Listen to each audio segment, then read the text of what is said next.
The Ghana Museums and Monument Board is pleased to be part of this year's MuseumsLab Program 2024. This is one of the best platforms where museum professionals from Africa and Europe meet to look at issues pertinent and important to the museum's profession. Welcome to the MuseumsLab 2024. We are so excited to welcome the fourth cohort of fellows from Africa and Europe to learn and unlearn about our perspectives, our imaginations around museums. My name is DAAD. And I'm Dr. Roshali Ilunga, and we're from the Museums Association of Namibia, and we're super excited to have you with us. So the MuseumsLab is not just a gathering, it is a vibrant hub of ideas, collaboration, and innovations in heritage management. By being part of this event, we aim to showcase Namibia's rich cultural heritage and learn from global experts in the field. The DAAD is proud to have been part of this wonderful and unique exchange program from day one. Together with our core partners, the Museum für Naturkunde, the Federal Government Commissioner for Culture and Media, and the Federal Foreign Office, we are determined to continue what has become a huge success story. Welcome to MuseumsLab 2024. My name is Claudia Roth. I'm the Minister of State for Culture and Media of Germany. The authority I had has been supporting the MuseumsLab for many years, both in terms of content and financially. It is a great pleasure for me to be part of this African-European network. Welcome to the MuseumsLab. The MuseumsLab has become a household name in the museums landscape in Africa and Europe. As Federal Foreign Office, it is our great pleasure to be among the supporters.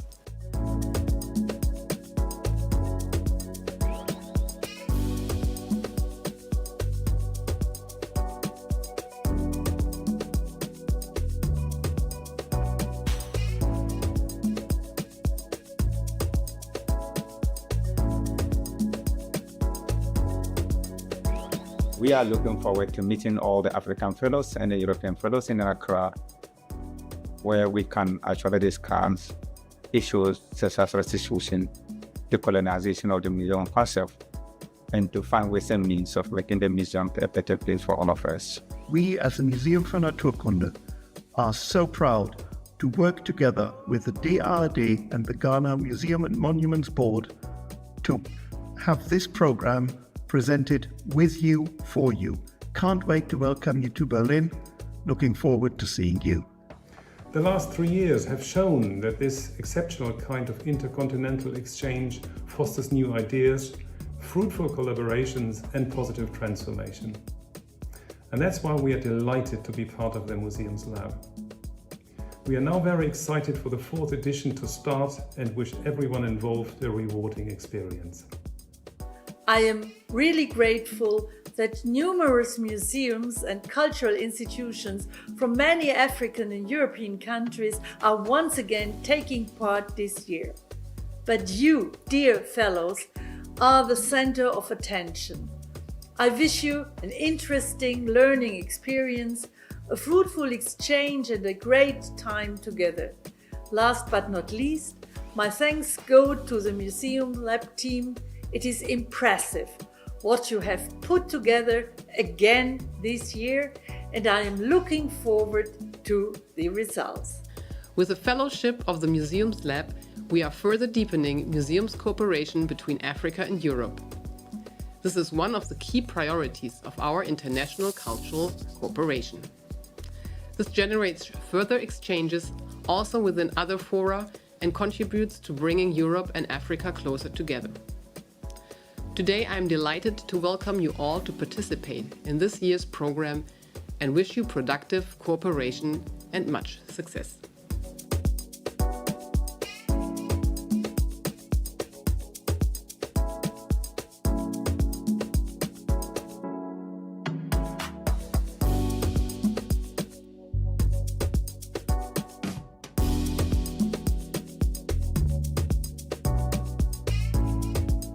The MuseumsLab offers a unique opportunity for the fellows, but it's also a great chance for the institutions being part of the MLab Partner Museums Network.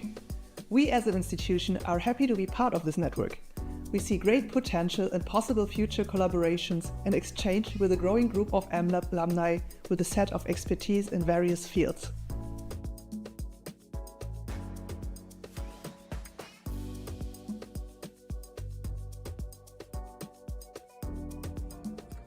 Hi, welcome to the Africa Museum. We are eager to meet you in person in September. Hi! So as your hosts, and both of us being MuseumsLab alumni, we look forward to creating a space that's welcoming to you. We look forward to hosting you and also having discussions, having growth sessions, and fostering meaningful connection. Together, we think and we believe that we can explore the best practices, we can exchange perspectives and explore each other's perspectives and try to understand them. And we want to inspire new approaches to museum development. So we hope to be able to share with you what we know and we're comfortable with, and also learn from our fellows as much as possible, and really have a collaborative, engaging museum lab.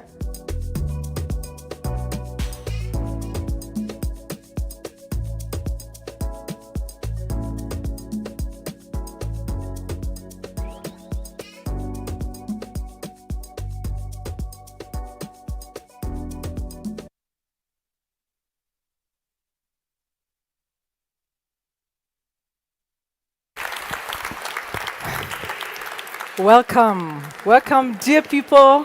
Akwaba, Memawa Akwaba. Welcome, soyez la bienvenue, ein herzliches Willkommen.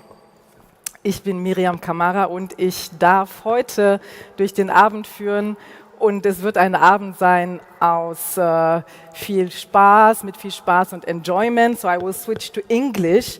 We're multilingual tonight, and I think that this is also what we can celebrate tonight. So a happy welcome to all of you. This evening will be an evening of celebration, also of critical thoughts and of enjoyment, I hope, because there will be a buffet, drinks, and a DJ. So we're here in the Museum für Naturkunde. You see the dinosaur, which is already an object which is part of our struggle, because this is one of the objects that was in the discussions about colonial heritage. You have been working together in the context of the MuseumsLab since 21. So this is the third year, and please welcome you, and a warm applause for all of you, because you have gone very far with the project.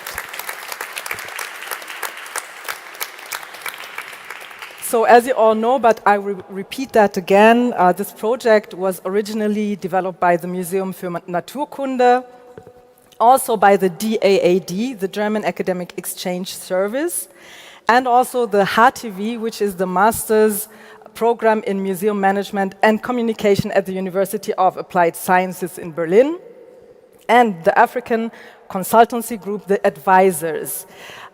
They were the ones who shaped that program 3 years ago.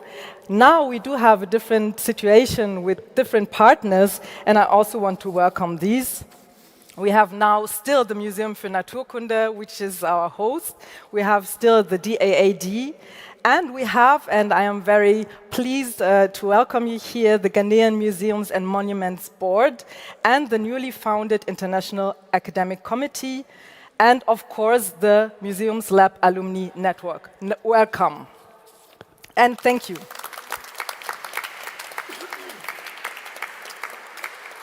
So the MuseumsLab, you all know why we're here and why you're working together. It's a platform of exchange. And it's also a space where we can exchange critical thoughts. And sometimes these critical thoughts do not feel comfortable for everyone, but I think that this is the only way that we can go forward. It's an old topic. It didn't start in 21. It started like decades ago on the continent and also in Europe. The question of what a museum can be, and also the question of the objects, how to deal with objects. So it's not new.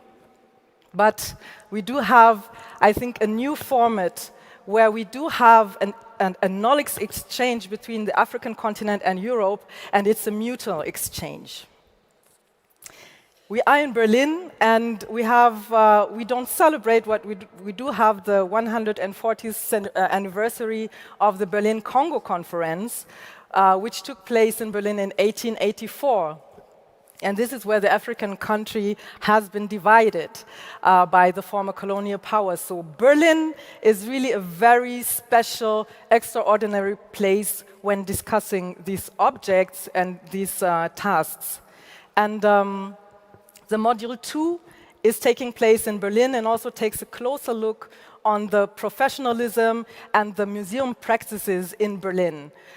So I'm very, very curious to exchange with all of you tonight and to hear what you have been doing since the beginning of the Museums Lab. And also this morning I heard there were some listening sessions. There were already some very exciting things that you have been doing. So I can just welcome you again, and I really want to invite you to enjoy the evening. Let's have a wonderful evening together. Let's fight with respect, because these topics need also fights, and we need to really tell each other the truth to then come to a common point how and where we can shape the future. As I said, and you all know, we're in the Museum für Naturkunde, and of course we do have a person who will welcome us tonight. It's Professor Johannes Vogel. You are the director of this museum, and again, you're our host, and thank you for having us here tonight. Thank you, and a warm welcome.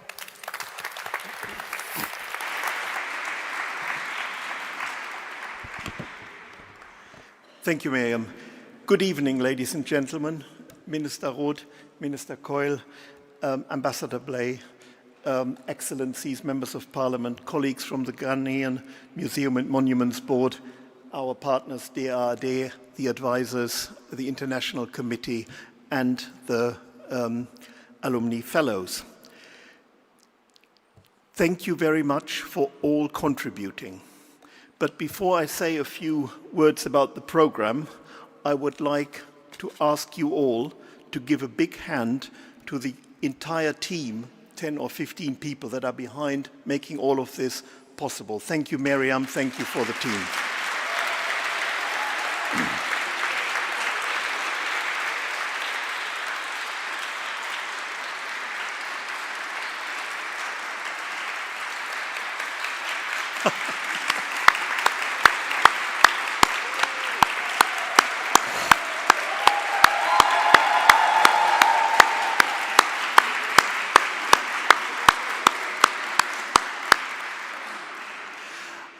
I do have an idea how much time and effort, how much blood, sweat, and tears they put into it. Their heart is in it, and they fight for you, and they fight for this program. And thank you, everybody, especially the Bundeskulturministerium and the Außenamt, for the financial support for this program, but also the DAAD who makes it all happen. Thank you very much. And a big round of applause again for all the fellows who are so courageous trying to get into this fight.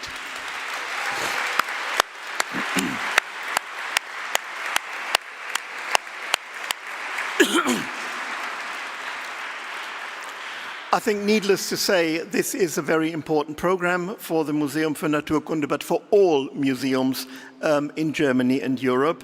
We've just heard 1884, some European countries full of bravado thought that they could divide the world in relation to their will.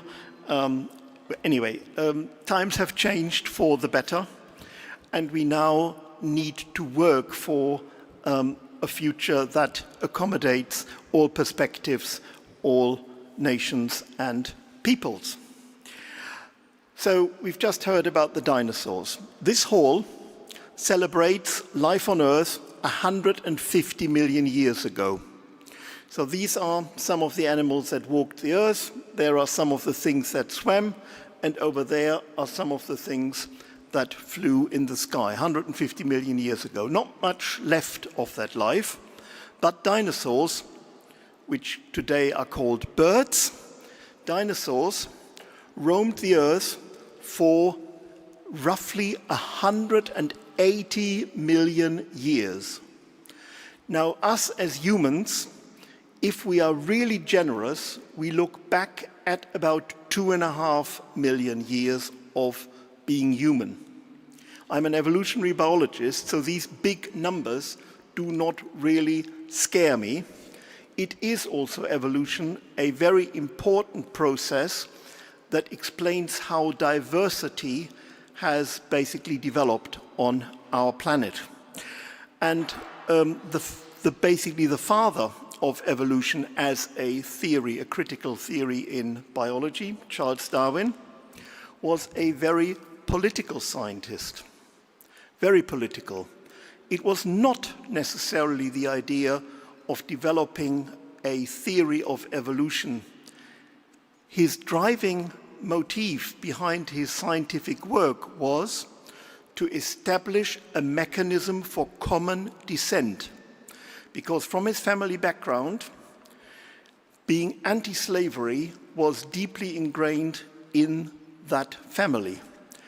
And at that time, when you were still thinking about creation and a God-given structure of life on Earth, then you could easily say that different races, sort of emphasized by different skin colors, were different things and one might subjugate the other.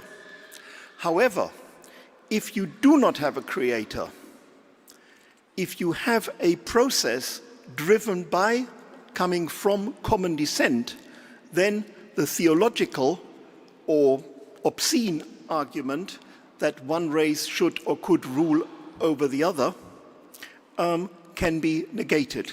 And that was the big idea. When these dinosaurs lived, not particularly these, but dinosaurs as a group of organisms, the world was more or less one landmass. So you could walk from one part of the world to the other.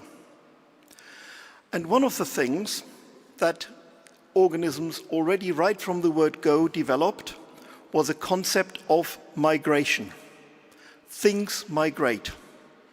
They go from A to B for different parts of their life cycle, for pleasure, for whatever. And this is why I'm so pleased and so proud that we are partnering with Ghana. Because every year in April and May, this city hosts 3,000 male nightingales who try to sing their little hearts out to sing or basically attract the females who come a few days after the males have arrived out of the sky for some fun in the bushes. But where do these nightingales learn to sing? And where are the nightingales now or on their way? Ghana. They go to Ghana. So Berlin and Ghana is intimately linked by nightingales.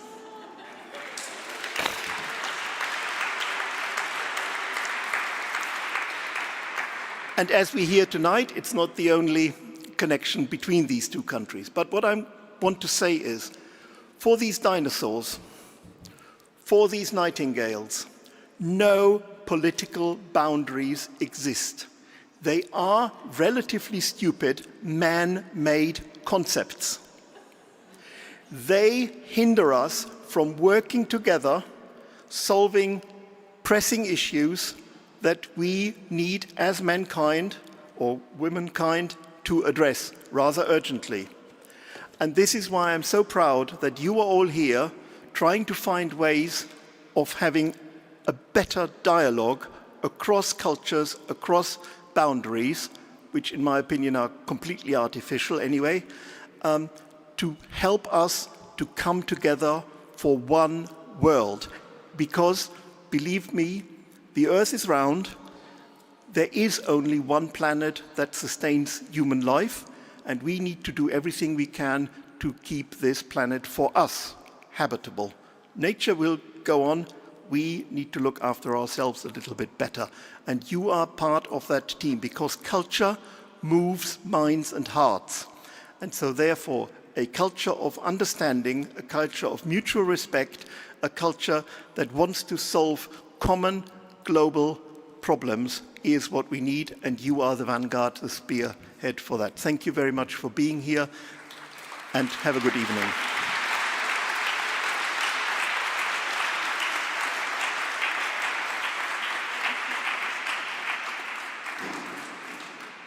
Thank you. Thank you so much, Professor Johannes Vogel, for this scientific and also very poetic introduction to our evening. And I wish that there could be a poet writing about this relationship over the nightingales between Germany and Ghana. This is so beautiful. I need to hear more of that. So let me welcome our guest. And it's not my first time to introduce her. I don't know if it's I don't know, we don't count because we don't tell our ages. Claudia Roth, you are the Federal Government Commissioner for Culture and the Media of Germany, and we welcome you warmly to give us some thoughts and words. Welcome.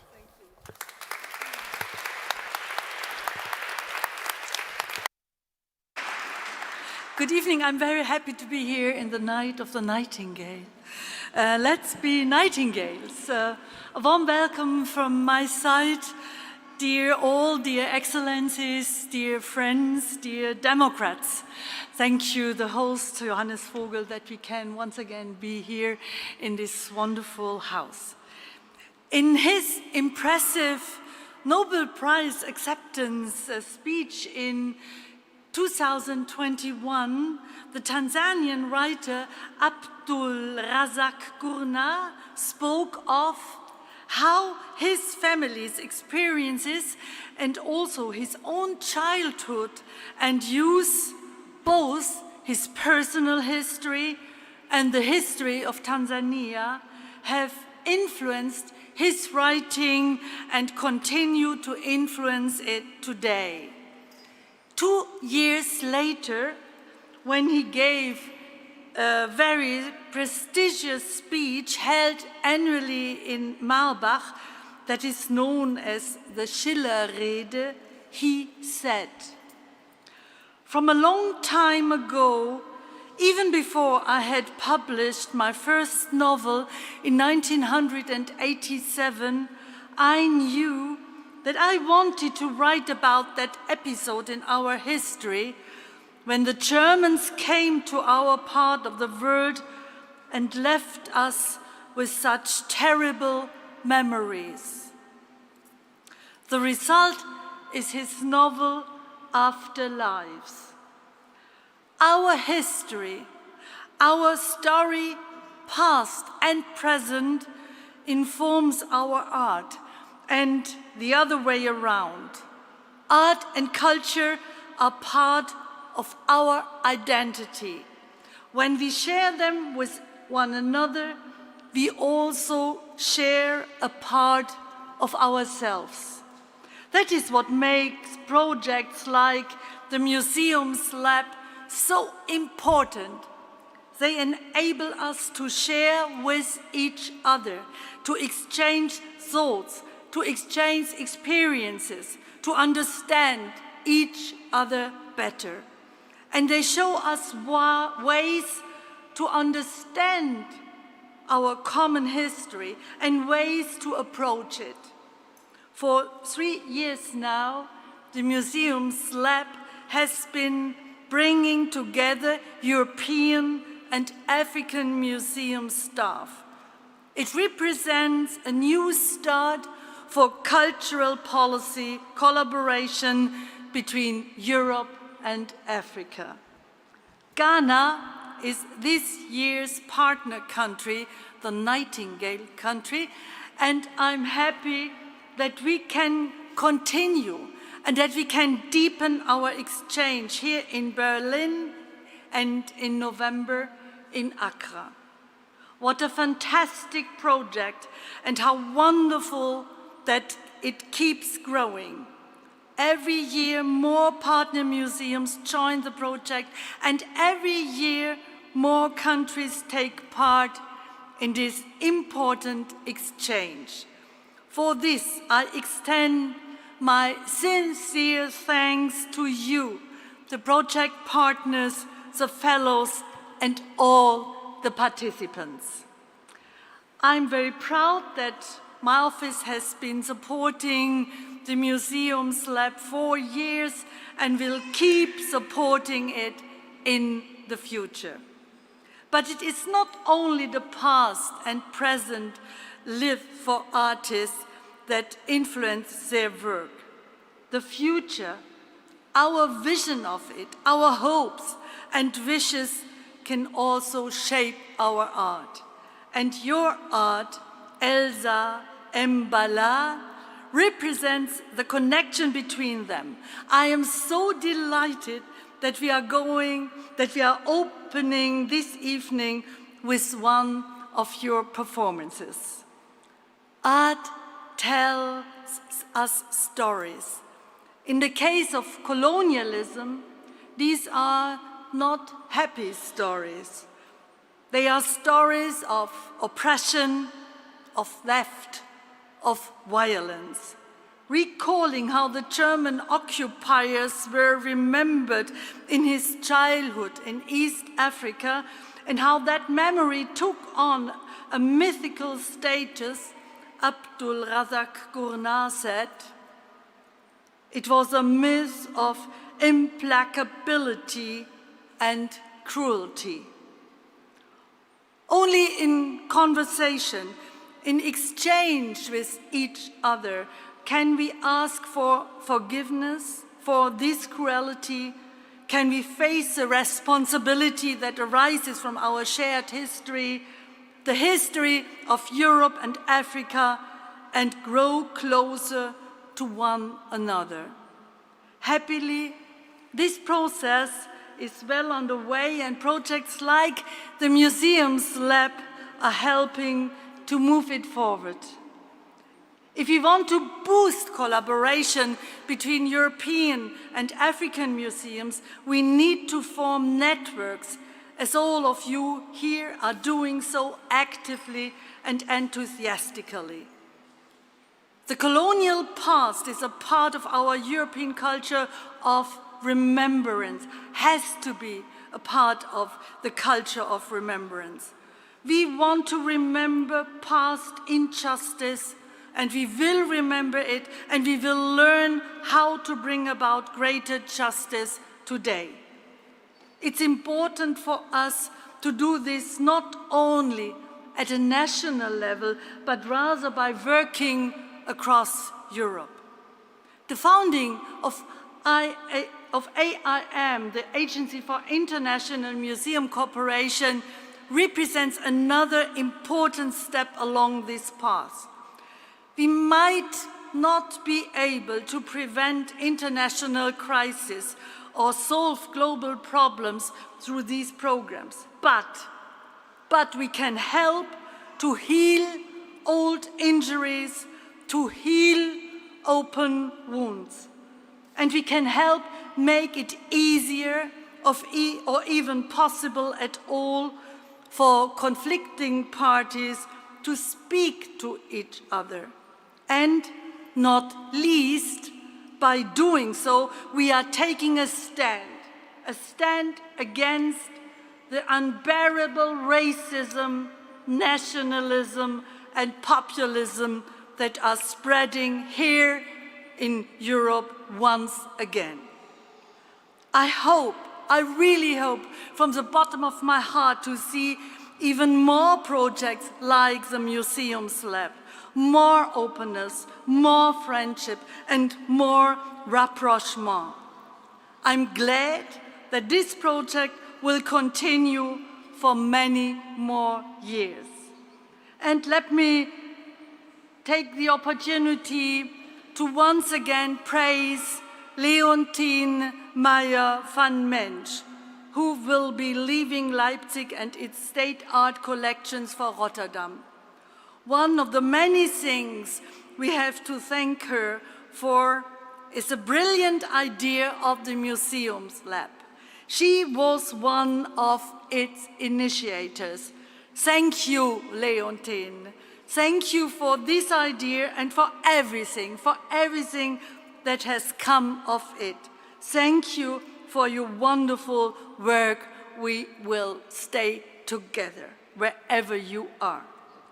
I wish you all a delightful evening of good conversation, of enriching discussions, and of many nightingales. Thank you.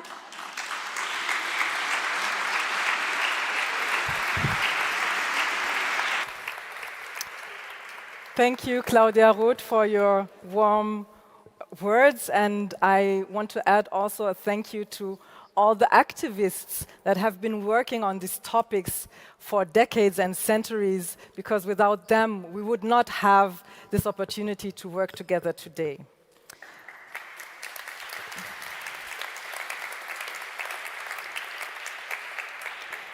Now it's my pleasure to introduce you. I don't know if I think it's the first time, right? Is it our first time? I think so. So I'm very pleased to welcome you, Katja Köhl, State Minister of the German Federal Foreign Office. And please welcome Katja Köhl with a warm clapping hands. Welcome.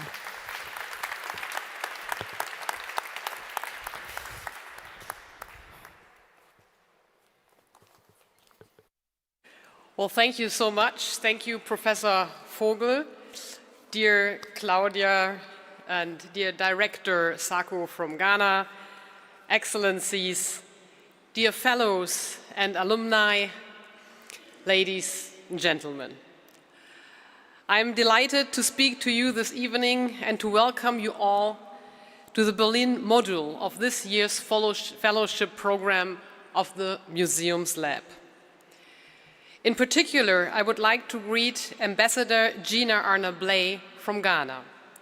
Your country is the African partner of this year's program and is hosting the third module.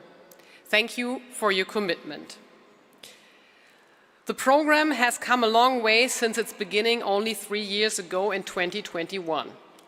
Today, many of our partners from the cultural sphere and beyond know about the MuseumsLab, or even better, have already had direct interaction with participants.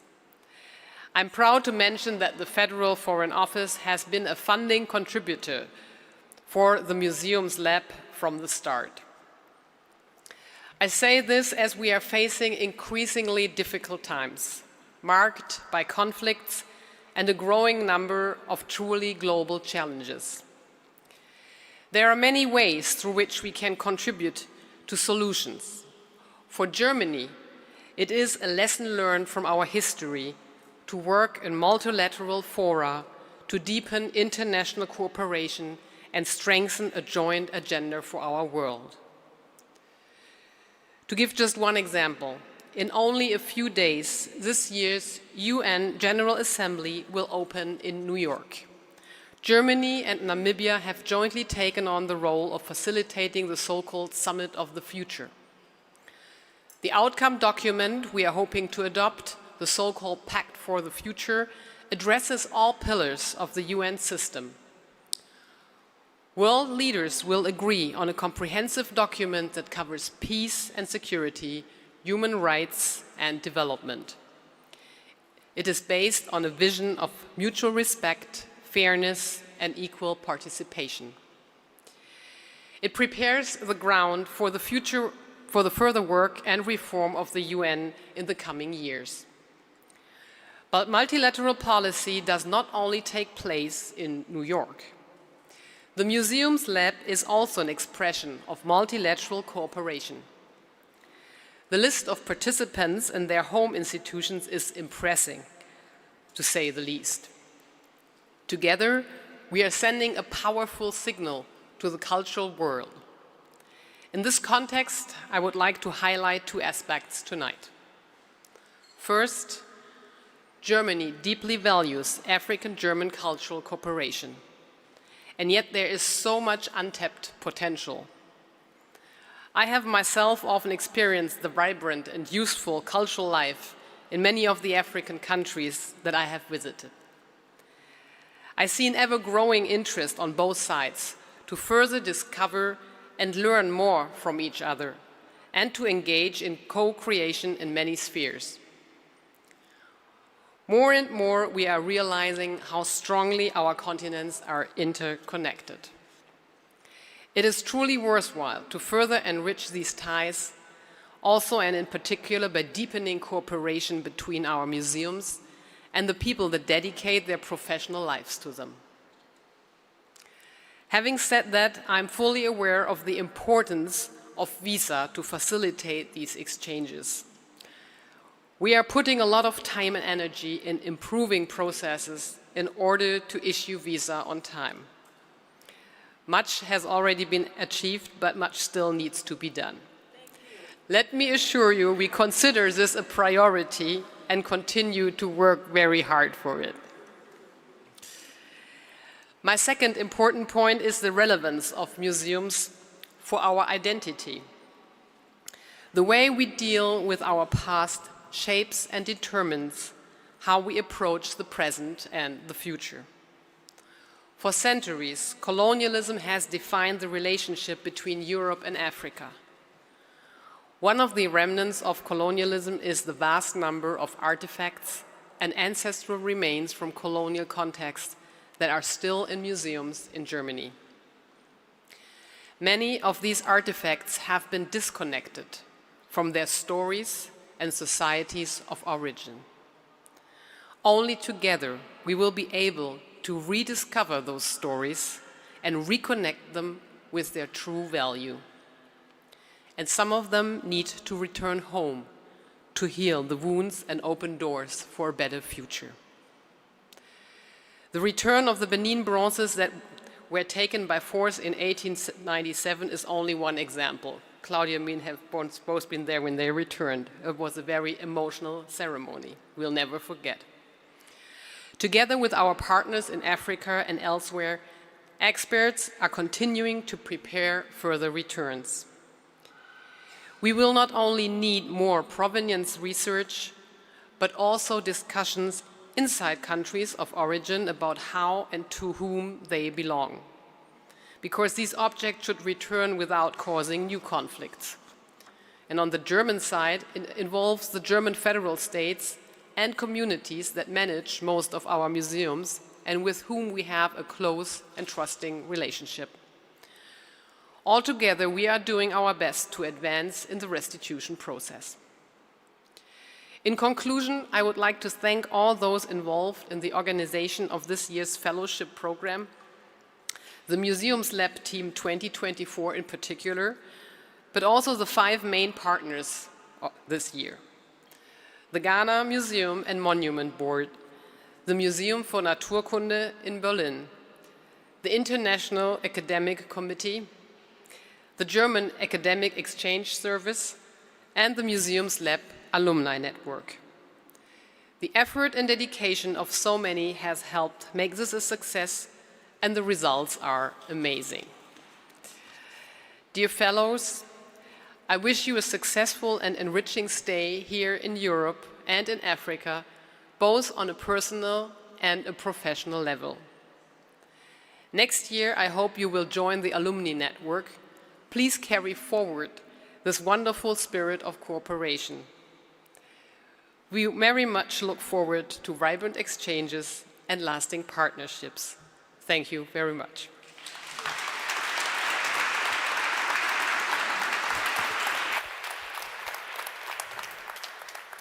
Thank you, Katja Köhl, and thank you for emphasizing the importance of freedom of movement. And I heard many voices here.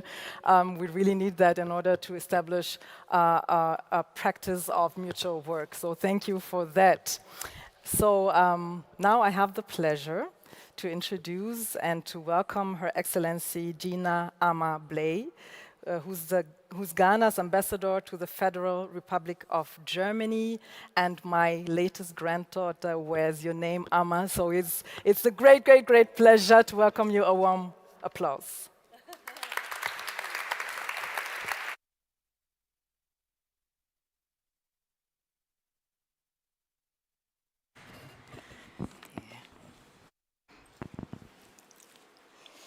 Good evening to you all.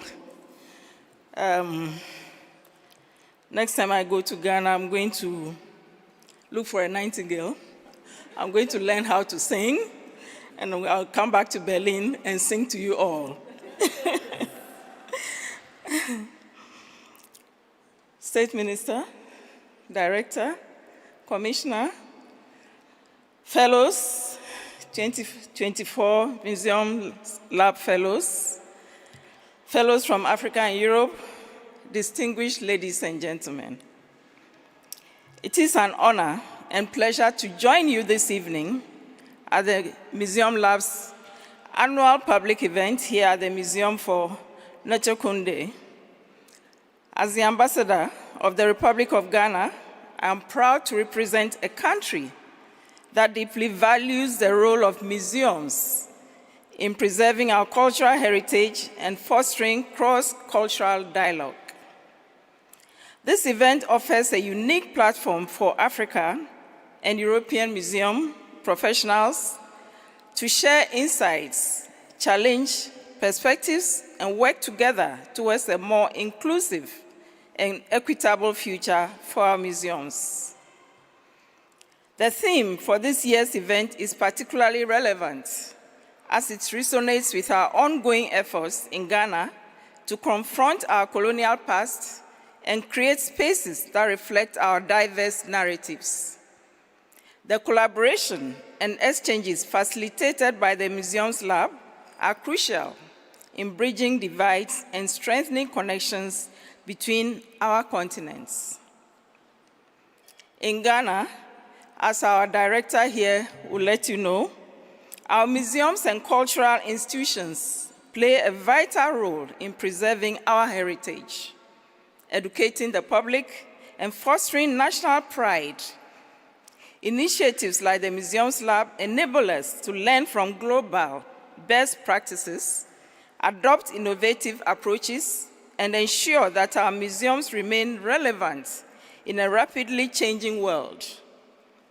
By bringing together professionals from varied backgrounds, we can collectively expand the possibilities of what museums can achieve. Museums have a critical role in shaping a more inclusive and equitable future, especially from the African perspective. By prioritizing the voices and stories of underrepresented communities, embracing shared authority, and ensuring that exhibitions and programs reflect diverse experiences, museums can become spaces of dialogue and understanding.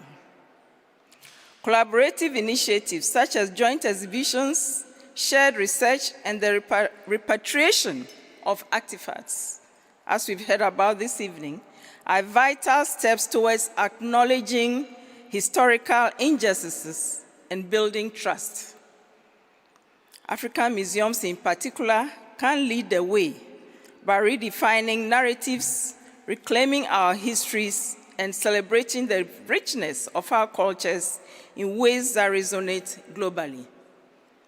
I extend my gratitude to the organizers for their dedication and to all the fellows whose work continues to inspire and transform the museum landscape. Your contributions are invaluable as we collectively navigate the challenges and opportunities ahead. The inclusion of Ghana as a partner country this year underscores our commitment to these collaborative efforts, and we are excited about the future possibilities that these partnerships will bring. I'm especially proud of the Ghanaian Fellows' participation in this program, led by the Director, Deputy Director. Your presence here highlights the talent and innovation that our country has to offer. You are ambassadors of our cultural heritage and agents of change who will shape the future of museum practices both in Ghana and globally. I wish to reiterate, ladies and gentlemen, Ghana's commitment to supporting initiatives that enhance cultural exchange and professional development within the museum sector. Let us continue to work together, share our knowledge, and support one another in our quest to create museums that are not only custodians of history, but also beacons of progress and inclusivity. By collaborating across borders and embracing diverse perspectives, we can transform our museums into spaces that truly reflect and celebrate the shared human experience. Thank you for the opportunity. Please, when you go to Ghana, you're not only talking museums, talk about the food. We have very delightful foods. Wache, jollof rice, chicken, grilled chicken, everything, fufu and granola soup. Enjoy yourselves. Thank you for listening to me.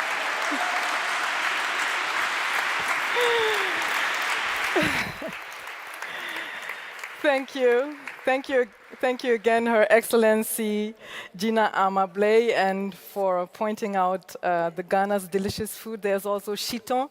Shito is a very delicious, spicy condiment. So I am more from the West African Francophone country, so the jollof and the chebujen fight is still ongoing, but I appreciate your jollof rice. And yeah, thank you for showing us the importance also of museums in Ghana. And I think that this will be one of the most important discussions also, what can be a museum on the African continent and museum practice. So thank you so much for your welcoming words. And now I have the pleasure to welcome some other very important people, so VIPs. One of them has been named already, El Zambala. We just found out that we are neighbors in Berlin, just 5 minutes walk. So we will have a coffee in the next few days. We will have a little chat between El Zambala, Fatma Jaberi Farouk, and Abdasalam Al-Haj. And I welcome you. Where are you? And I'm asking you to join me. Yes. Please.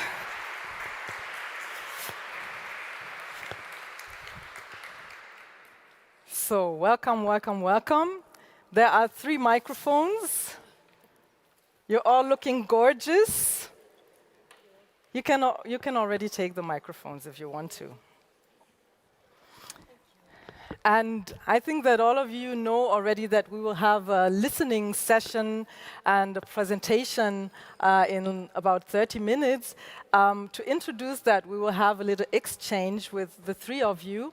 And because you already had a listening session this morning, earlier this morning, and I think that also the practice about sonic interventions is a very interesting question when it comes to museums.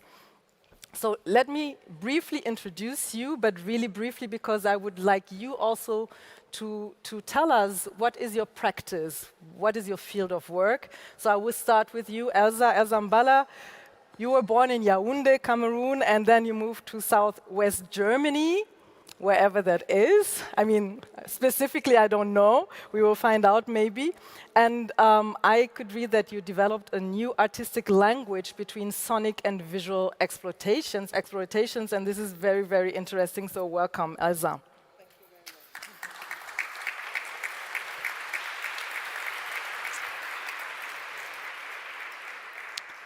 For feminist reasons, I will continue with you, but I love you.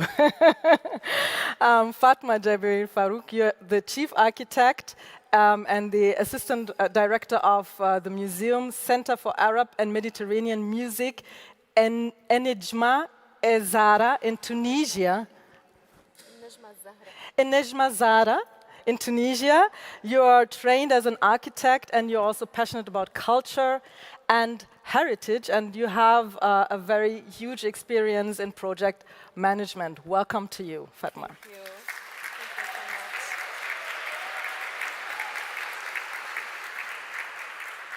so much. And last but not least, of course you know that, Abdasalam Al-Haj, you're the founder and creative director of Tonjela Project in Sudan. And you are an artist and a producer whose work explores the intersection of memory, identity, and technology through various mediums. welcome to you, and I'm very glad that all of you are here. Welcome to you.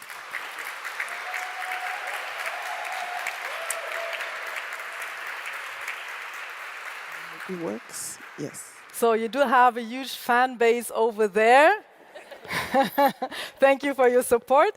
And as you know, I don't know who has English as the first language, but I think that this is also part of this program and this exchange, that all of us do not share this same language as the first language, and this also gives us the opportunity to switch between languages if necessary. So maybe we will turn to French, Arab, and German also.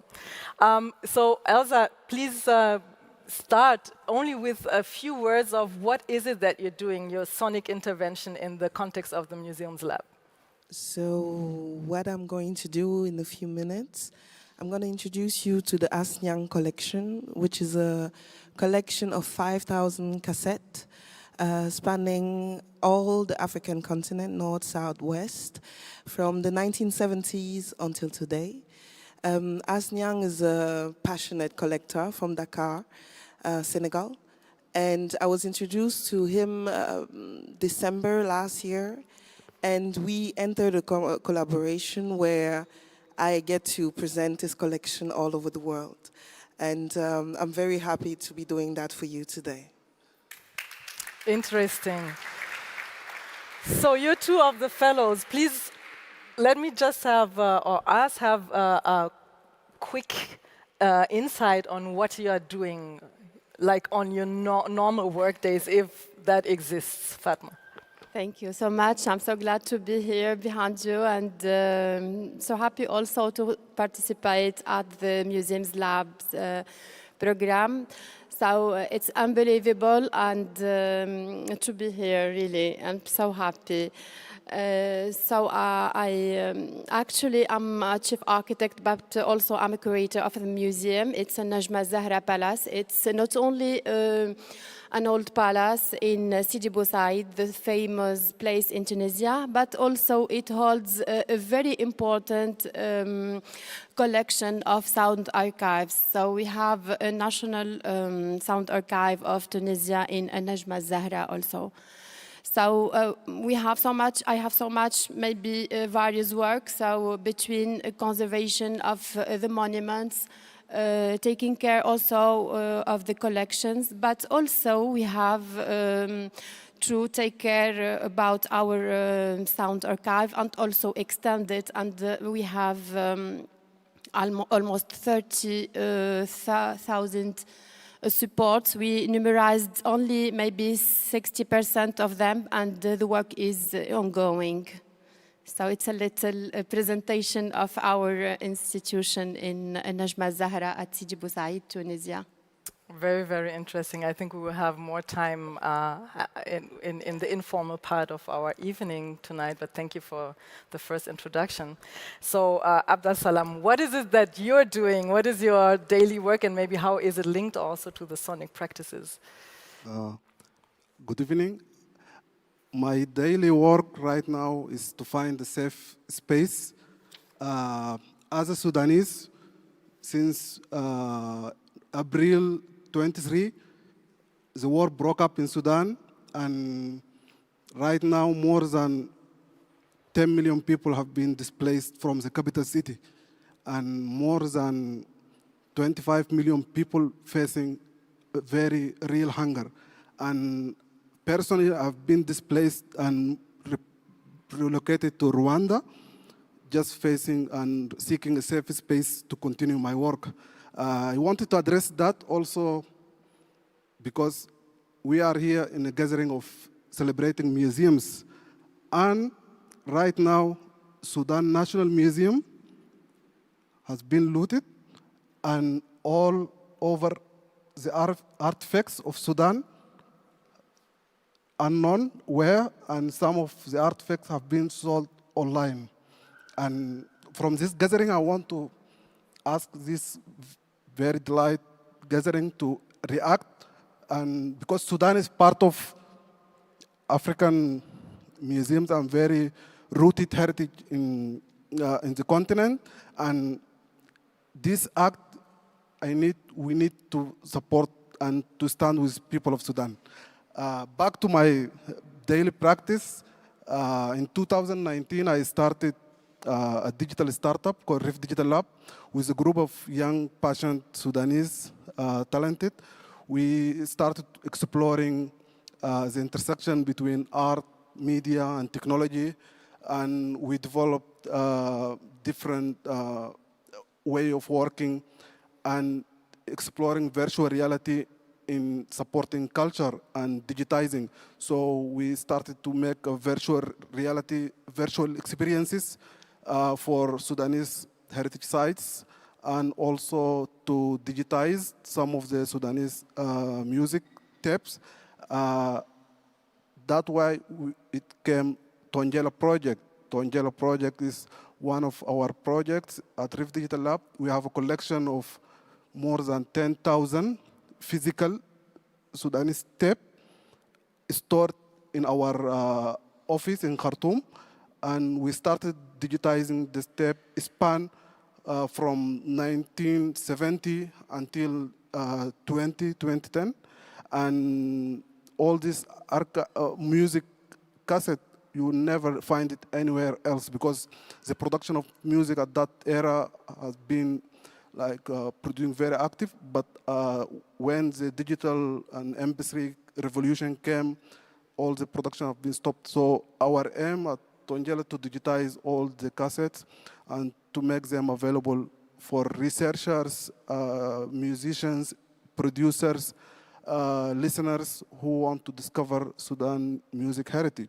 So our work right now, we are trying to develop a online museum and virtual museum to allow and enable all people to explore and experience those music. Unfortunately, we managed to bring out some of the tapes, but we couldn't move most of them.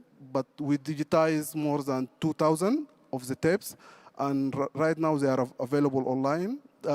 Some of them, because also due to virtual copyrights, and also I'm grateful because last year I just contacted ZKM in Karlsruhe, and I asked them to help me in the digitizing process.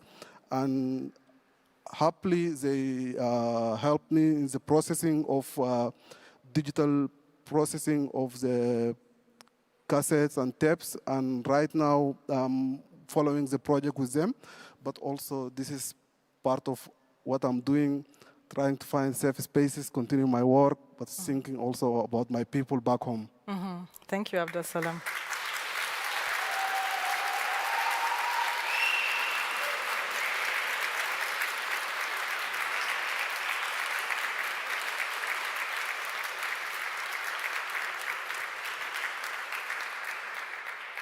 So you just said it, there is a huge humanitarian crisis and a war going on in Sudan, and which brings me also to the question, how can art and also sonic interventions support political fights and movements in order to support people back home? I mean, what we are just facing in Sudan is one of the biggest humanitarian crises. We don't hear a lot of about that in the media. But so let me come to you, Elsa. How political is your work, and how you might say that it's not political at all, but I want to ask you that question. How do you position yourself in this field of political, artistic interventions? I believe that a musician is definitely always political, whether he wants it, or whether it's intentional or not.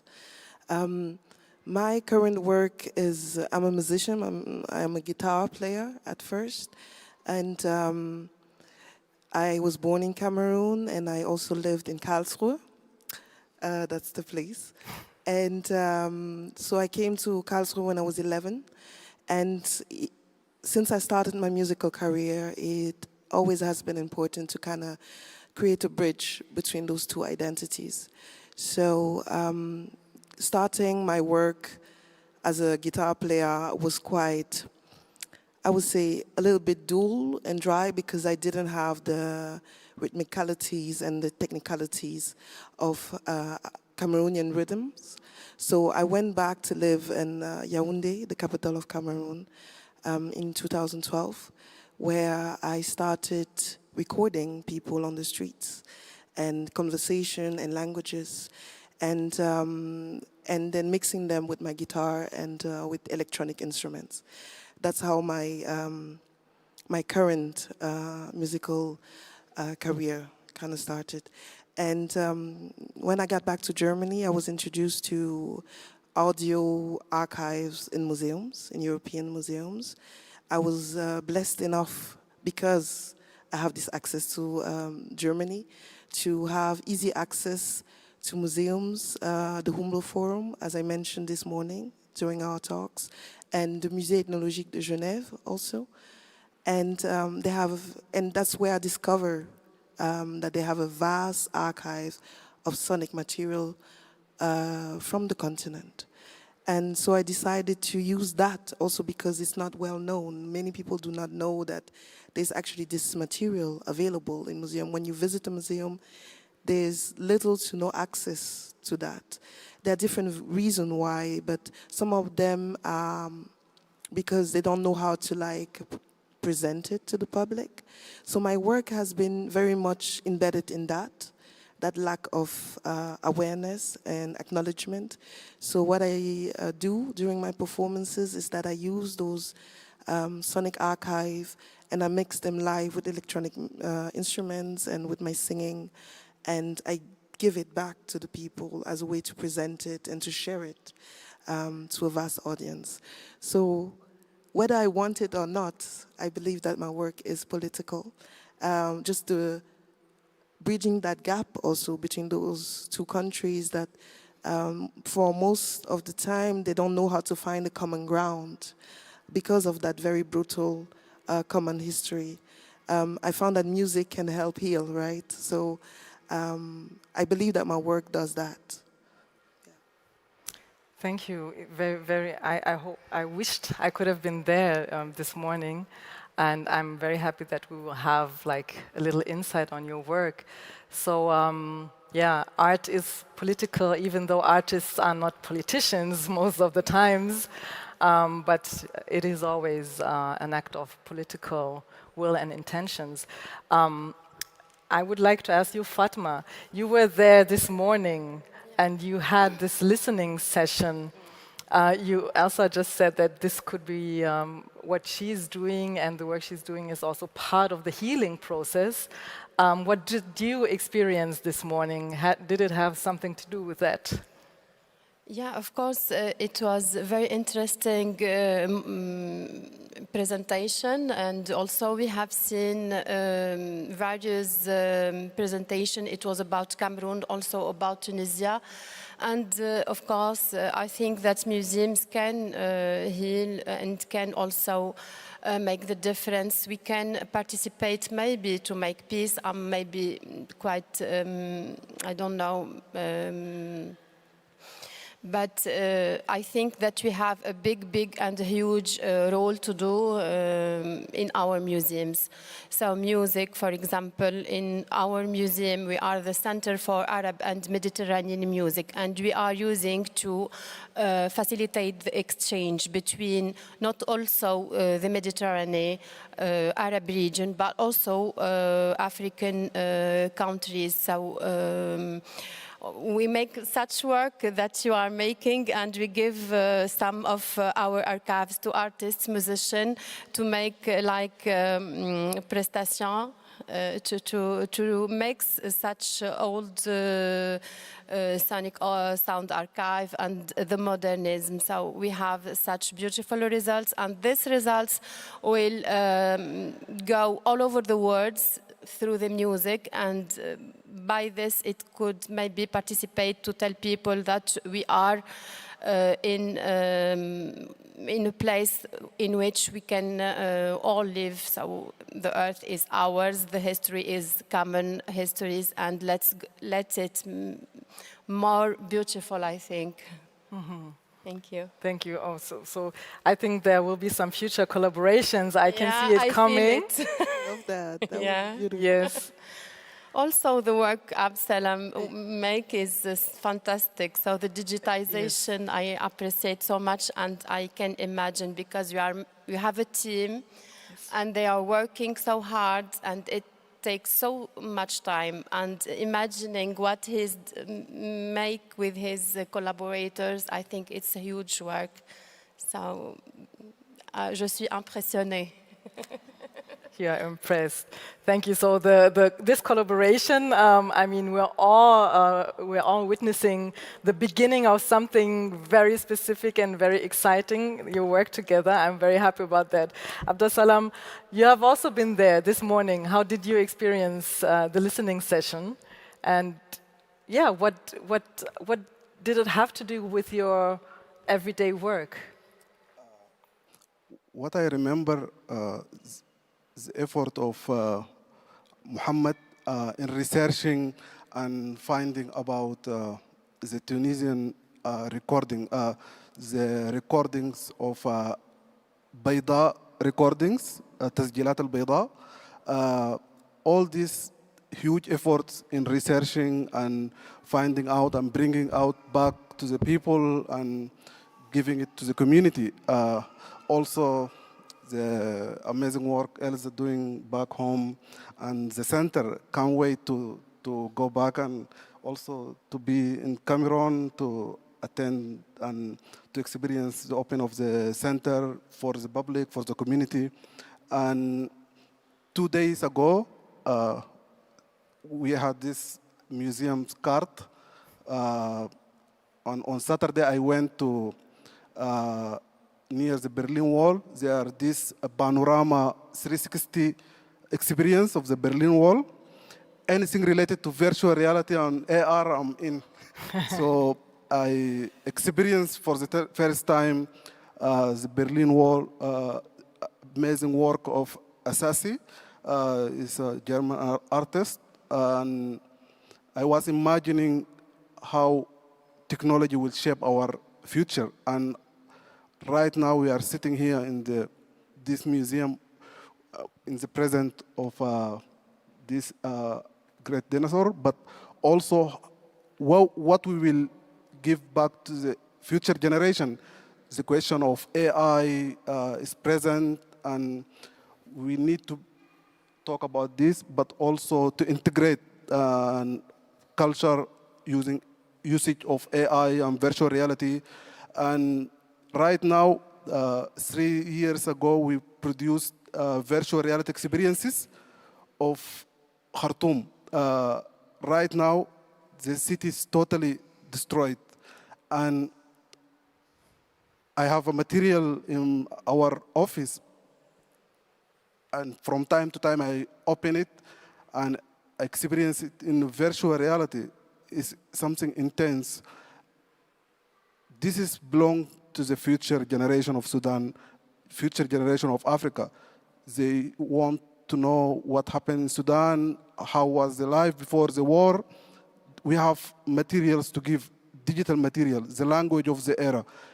Always thinking about the next generation, but also to be responsibility of our daily living right now as artists or practitioners in the museums or in the cultural field or art field. We need to carry this responsibility, but also I'm thinking of the cultural holders, the human. So as people producing this, because the culture in Africa or in my place where I come from is in the daily life, in the practice, it's not in the artifacts. It is part of our way of living, way we dress, way we sing, way we react, way we dance. So it's important to also take care of this non-tangible heritage as part of our culture. And you also had a question to Elsa, you told me before. Yes, you didn't have the time to talk about that in the morning, and then we can switch over to the practice and listen to what you brought to us. So my question regarding the center in Cameroon, because always any project related to a fund, I have many questions, because also I was there in this situation before. To have a fund is over, but you will think what's next. So question of sustainability, how do you gonna sustain this center, and how you want to be in the future, like how the local community engage, like the daily engagement, because artifact itself is not something movable.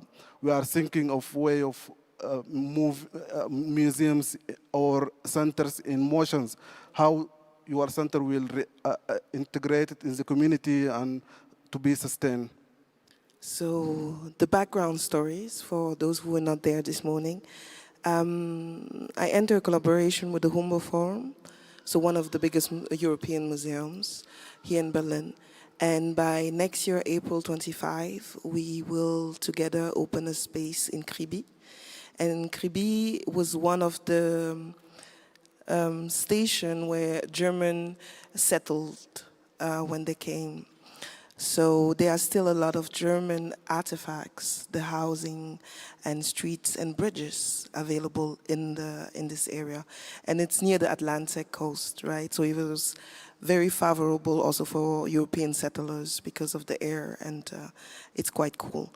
So I'm entering this collaboration, first of all, with the Ministry of Tourism and Leisure. So it's a local-based collaboration. That was important to me because in terms of building, we don't have to buy or rent a space, right? It's a state government. For that, I had to ask the current government of Cameroon for permission to do that work. That was the first step that I did in 2022. And that was long before even I knew that I could get into collaboration with the Humboldt Forum. After I had their approval, I then went into step towards the Humboldt Forum, guaranteeing them already that collaboration was, that willingness at least was available, which was interesting for Dr. Koch, director of the Humboldt Forum. And after a few meetings in a few months, he agreed to go into that collaboration. So the idea now, because I'm a sound artist and a sound enthusiast, is to start this repatriation project with Sound Archive, because they are digital, right? So there's no need for extensive physical transportations. We literally just need a computer and a hard drive. That's how we're gonna start. The idea to sustain the space is, of course, we are in the Ministry of Tourism and Leisure, so we are hoping to have a lot of tourism because it's also a coastal city, right? So there are already a lot of movement. So we want to bring attention to people coming in and visiting the space. And over time, the idea is to have people also pay to access the archive, especially foreigners who are not in the country. To have project with kids, school, excursion happening in the space, so coming in to listening to those sound archive, the ancestral heritage, basically.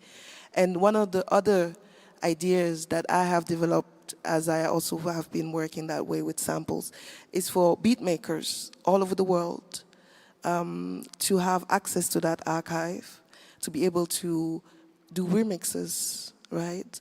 And also, especially, we are aiming at the Afro-diasporic community, right?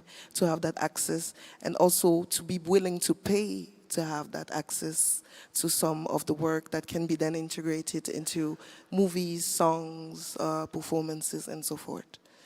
Yeah. Thank you for the sound. Thank you for the question, and thank you for the answer. Besides the conceptual and political work, of course, the question of resources is one central question, and the question of sustainability and also independence from fundings is one main question, because, of course, when you're funded by institutions, you also have a dependency? So that's a huge question, and we could hear some ideas of how you make your work sustainable. So before we go into the listening session, I would like all of us, to thank you, Fatma Jaberi Farouk and Abdal Salam Al-Hajj. Thank you for being here. Yes.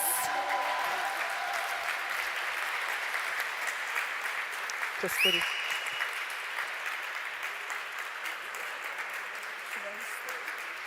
Yes.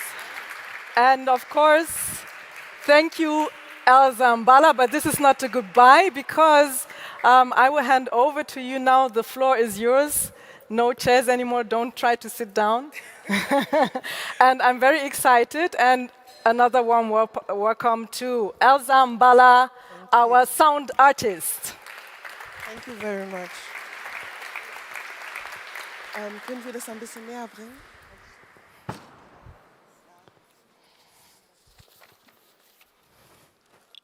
Danke, dass ihr so zahlreich erschienen seid. Ich heiße El Zambala.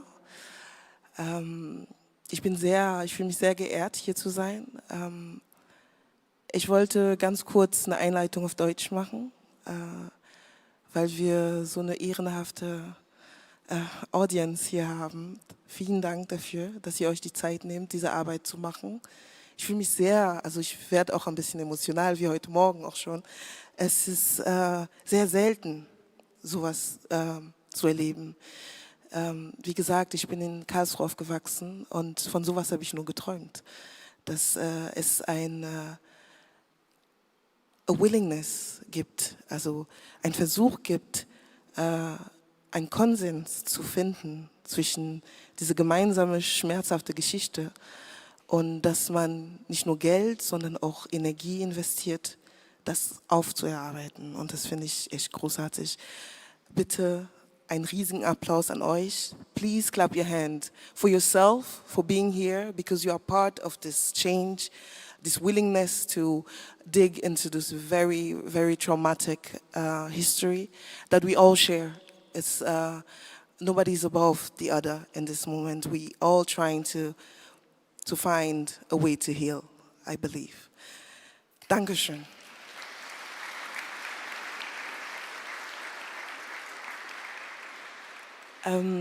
So a short introduction again to this amazing project that I'm doing with the Asnyang collection. So I was introduced to the collector Asnyang when I was doing a research work in December in Dakar. And he is a passionate collector. He collects cars, he collects watches, images, everything from a pastime. And he willingly accepted to enter this collaboration because he understands, I believe, the need to share his treasure, because he has this collection from his dad, and now he continued it for many years. And 5,000 cassettes, I don't know if you can imagine, but for African people, basically this huge rice bag of 50 kilos, he has like 20 of them. And cassettes are quite small, right? So in his house, he just has them gathered. And they are in quite good shape, which is quite amazing that he was able to gather them and keep them in such difficult situation, because he hasn't done anything else than just to play them for himself and his family. So I played the first time at Kindle here in Kreuzberg in Neukölln. That was the first introduction to the Asnyang collection in July. And when Naima asked me to be part of this year's MuseumsLab, I proposed to her to do this because it fits right into the concept of the MuseumsLab, right? It's an archive material that is from the continent that was gathered together, put together by an African man. It's not just African heritage, but it's also family heritage, right? So it's a personal archive. And as I mentioned before, having worked with archive material for museums, it feels like a breath of fresh air to be working with an archive that is far away from this traumatic experience that has been the colonial experience. So we're going to start with, we're going to jump right in. I'm just going to make you listen. And then after each song, I will stop and tell you a little bit about the artist and the song. I have 6 cassettes gathered, and we will listen as long as you can.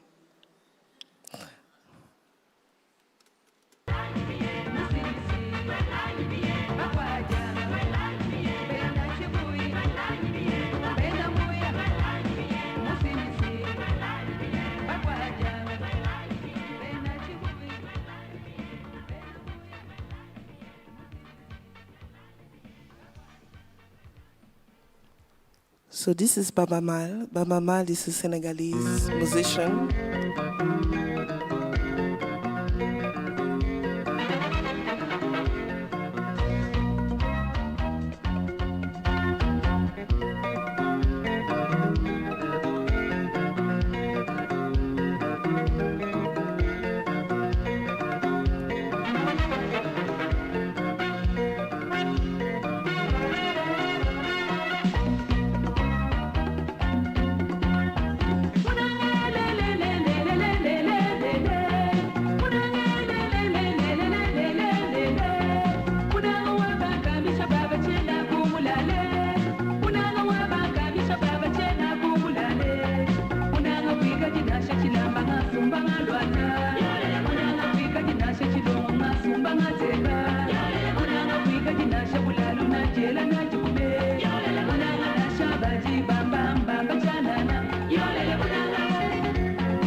So I just realized that I have little to no control to the volume.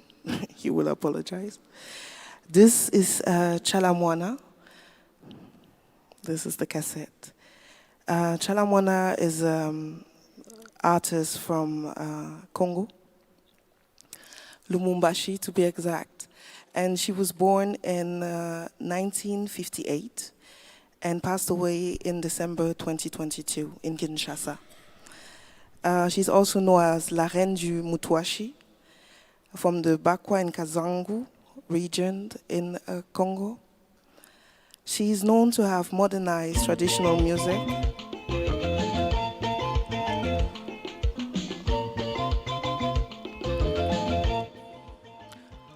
Like I said, I have no control over the volume over here.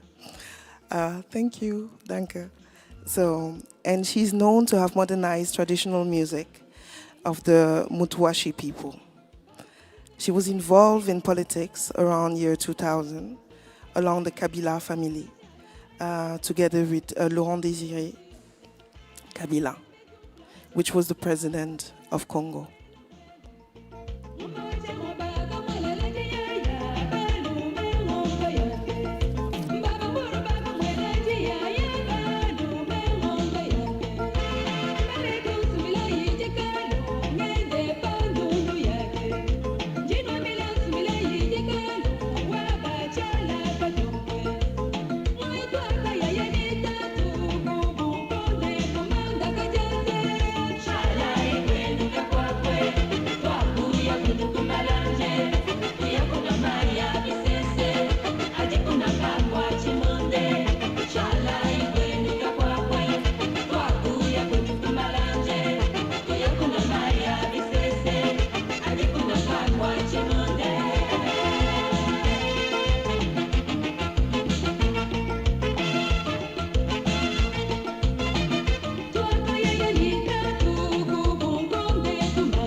So we're gonna go on next. You are free to dance and move, please. I think those dinosaurs are also willing to see you move. So please do not shy away from moving, at least your feet, your head, and just vibe with the music. We're gonna go on to the next artist, who is Baba Mal. Baba Mal is a Senegalese artist, and he is known to have played a big part for the Pearl Nation. Pearl people are nomadic tribe that are present in many countries around the Sahara. Senegal in particular, but you also find them, for example, in northern Cameroon, but also in Nigeria.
Baba Mal is a guitar player, and he still lives today, actually, and he's still present. He doesn't do music anymore, but he's very much an important figure of Pearl music, and in particular, and Senegalese musical heritage.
This is Patience Dabani, also known as La Mama. She's originally from Gabon, but she was from her original name, Marie-Joseph Kama. She was the wife, but she's still alive, but she was the wife of Omar Bongo and the mother of Ali Bongo, who was also president, the son, who succeeded his father from 2009. Both parents are from Gabon, and in her younger years, she was a teacher, and she became active in politics after her marriage to Omar Bongo. She also, in her songs, talks about very light topic like marriage and love and infidelity of her husband, for example. He has been part of many of her songs. After 1987, she divorced him and moved to the US, and she started her solo career as a singer-songwriter, composer. She is known to have been a premier, mixing Congolese rumba and Bateke songs. Bateke is a region from southwest Gabon. And she performed, for example, in 2012 at the African Football Cup. And unfortunately, in 2023, she was brought to court for defamation. And in 2024, she stopped being part of the political party Parti démocratique du Gabon, PDG, and stopped her political career.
We're going to continue with Ami Koita from Mali, wonderful representation of the Madinge tribe.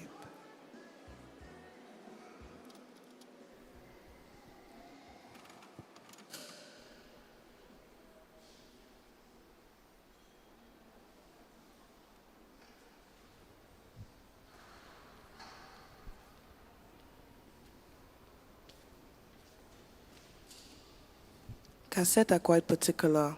As you may or may not know, you cannot press to exactly the song or where you want to go.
Ami Koita was born in 1952 in Joliba, Mali, 40 kilometers away from Bamako. She is the daughter of a woman that was born in Kirina. Kirina was the place of the emperor Sandiata Keita, founder of the l'Empire du Mali in the 13th centuries. And she was mostly educated by her brother, who was a writer and a griot. And he was a writer on the history book about the Madinga tribe and the traditional ways of his nation. She then became to be part of the Ensemble Instrumental National du Mali, which was a big band at the time. And it was quite uncommon for her to start a solo career, which she did only at the age of 17. She went on to become one of the biggest musicians that Mali ever brought to the world. She also performed at the Festival des Arts Nègres in Lagos in 1977. And those who knows, it was a quite famous festival at that time. And she is one of the best, so to speak, representative of the Madinka tribe. Thank you a lot for listening to me, and I hope that I was able to bring to you the variety of African sonalities and rhythmicalities. Have a great evening.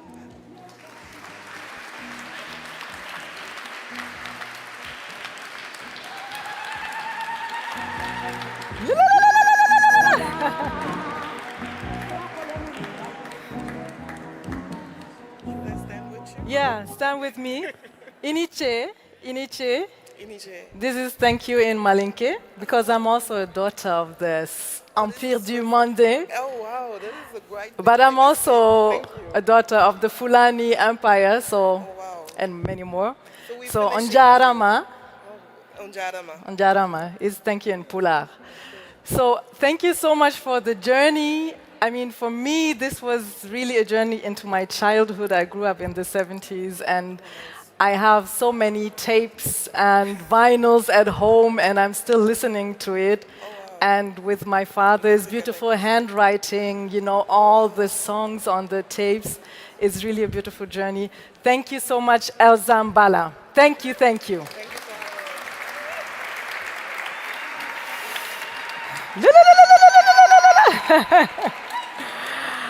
Okay, I can see that some of you have been gone already to the bar. What's going on there? So, thank you again, dear excellencies. Thank you again, Claudia Roth, Katja Köll, Professor Johannes Vogel. Some of you are already somewhere in the room. Thank you, all of you, for being here with us. Also to the live stream, there are some people watching us the whole evening. So this has been recorded. And I thank you so much for your work, for your commitment in this not easy work, and for being here emotionally, for being here with your brains, with your intellect, with everything you got to give. And a luta continua, the struggle continues. This will maybe never be done, but I think that together we can really reach a vision and a utopia that will be part of the healing. So I invite you now to the bar. There will be also a flying buffet and buffet. Das Buffet ist eröffnet. Thank you so much, Onjarama, and party well.